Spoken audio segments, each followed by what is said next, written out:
تو نہج البلاغہ سے پہلے وہ جگہ پیش کی ہے جہاں علی علیہ السلام فرماتے ہیں کہ انما الائمۃ قوام اللہ علی خلقہ وعرفاؤہ لعبادہ، کہ ائمہ حقیقت میں وہ ہیں جو اللہ کی طرف سے اللہ کی مخلوق پر حکمران کے طور پر اور سربراہ کے طور پر اور رہنما کے طور پر مقرر اور معین ہوئے ہیں۔ اور پھر امام علیہ السلام فرماتے ہیں وَعُرَفَاؤُهُ لِعِبَادِهِ، اور حقیقی امام وہی ہیں جو اللہ کے بندوں کو اللہ کی معرفت کراتے ہیں۔ یہاں سے انہوں نے جناب ڈاکٹر احمد راسم نے گفتگو شروع کی اور پھر فرماتے ہیں کہ اگر اللہ کی پہچان کرنی ہے تو راسخون فی العلم سے ہی ہوگی۔ اور پھر انہوں نے جناب امیر علیہ السلام کا وہ خطبہ،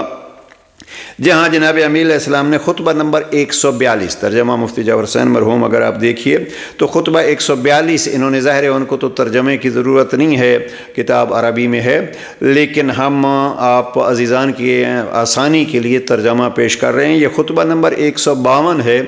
42 خطبہ 142 جناب مفتی جعفر حسین مرحوم کے ترجمے میں، جہاں جناب امیر علیہ السلام اپنے فضائل بیان کرتے کرتے ایک جگہ پہ فرماتے ہیں این الذین زعموا انہم الراسخون فی العلم۔ راسخون فی العلم یعنی قرآن مجید کی آیت کا حصہ بیان کیا ہے امام نے۔ ترجمہ اس کا یہ ہے، امام فرماتے ہیں کہاں ہیں وہ لوگ کہ جو جھوٹ بولتے ہوئے اور ہم پر ستم روا رکھتے ہوئے یہ ادعا کرتے ہیں کہ وہ راسخون فی العلم ہیں، نہ ہم دوننا کذباً و بغیاً، جھوٹ بولتے ہیں اور ہمارے خلاف بغاوت کرتے ہیں جو کہتے ہیں کہ ہم راسخون فی العلم ہیں۔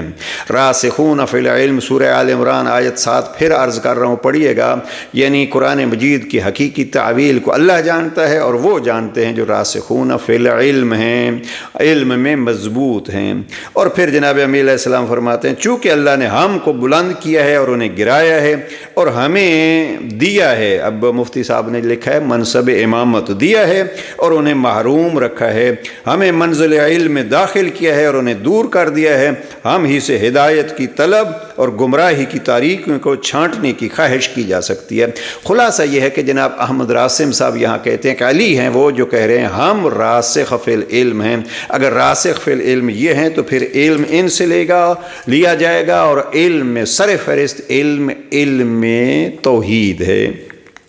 پھر انہوں نے جو دوسرا مورد بیان کیا ہے وہ جناب امیر علیہ السلام کی ہی کلام سے انہوں نے خطبہ نمبر 89 جو نہج البلاغہ کا خطبہ توحید کے حوالے سے بہترین خطبہ ہے۔ جو لوگ شیعوں کی توحید پہ اور شیعوں کو مشرک قرار دیتے ہیں، اب مشرک بھی عجب لفظ ہے، یا علی مدد آپ کہتے ہیں اس لیے آپ مشرک ہو گئے، ہم یا علی مدد کر کے خطبۃ الاشباہ پڑھتے ہیں تاکہ دنیا کو ہم علی سے توحید سیکھ کے علی سے مدد حاصل کر کے دنیا کو توحید بتلائیں۔ اور یہی بعض شیعہ جوانوں سے بھی یہ گزارش ہے کہ اپنے الفاظ کی طرف اور اپنے عقیدے کی طرف اور علی علیہ السلام سے وہ توحید لیں جو علی علیہ السلام ہم تک پہنچانا چاہتے ہیں، نہ کسی ادھر ادھر کے، اور جو جناب امیر علیہ السلام جس کو برا بھلا کہتے ہیں اس سے توحید لیں۔ توحید ہم نے لینی ہے تو علی علیہ السلام سے لینی ہے۔ تو جناب ڈاکٹر احمد راسم نے پھر خطبہ نمبر 89 کا حوالہ دیا، یہاں پھر جناب امیر علیہ السلام فرماتے ہیں وَعْلَمْ ان الراسخین فی العلم هم الذین اغناهم عن الاقتحام سدد المضروبہ دون الغیوب، اور اس بات کو یاد رکھو کہ علم میں راسخ و پختہ لوگ وہی ہیں کہ جو غیب کے پردوں میں چھپی ہوئی ساری چیزوں کا اجمالی طور پر اقرار کرتے ہیں اور ان پر اعتقاد رکھتے ہیں اگرچہ ان کی تفسیر و تفصیل نہیں جانتے، اور یہی اقرار انہیں غیب پر پڑے ہوئے پردوں میں درا نہ گھسنے سے بے نیاز بنائے ہوئے ہے۔ اب یہاں امام علیہ السلام نے گویا راسخون فی العلم کی تفصیل بیان کی۔ زیادہ وقت آپ کا نہ لوں، ایک چیز جو انہوں نے پہلا خطبہ بھی جناب احمد راسم نے نہج البلاغہ کا نقل کیا ہے، اور ہم آخری جو گفتگو کرنا چاہتے ہیں یہاں جناب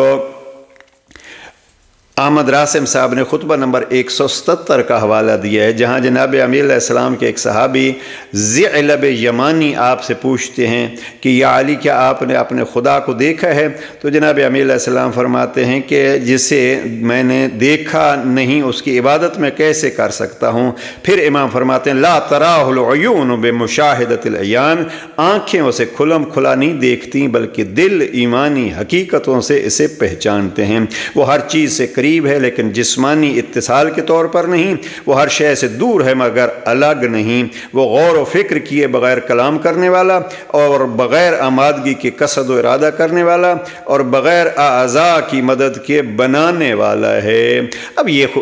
مختصر سا خطبہ ہے جس کو ذئلب یمانی کے عنوان سے مشہور ہے، اور خطبہ نمبر 177 ہے۔ آئیے کوشش کریں جیسے توحید اہل بیت جناب احمد راسم کو شیعہ بنا گئی، شیعہ اپنی توحید کو مضبوط کریں اور یہ پیغام دیں، دیکھیے ہمارے علی وہ ہیں کہ جو کعبہ میں آئے اور مسجد ہی سے خدا حافظی کی اور خدا کے پاس گئے۔ توحید اگر ملے گی تو علی سے ہی ملے گی۔ میں بلکہ اپنا ہمیشہ کا شعر نجم افندی کا دہراتا جاؤں، علی ملے تو ملے خانہ خدا سے، ہمیں خدا کو ڈھونڈا تو وہ بھی علی کے گھر سے ملا۔ نہج البلاغہ سے توحید یاد کیجئے، اور اگر یہ توحید آپ کسی کو سکھائیں گے تو پھر جناب ڈاکٹر احمد راسم النفیس کی طرح وہ لوگ بھی اس توحید کی بنا پر بھی شیعہ ہو جائیں گے۔ والسلام علیکم ورحمۃ اللہ وبرکاتہ۔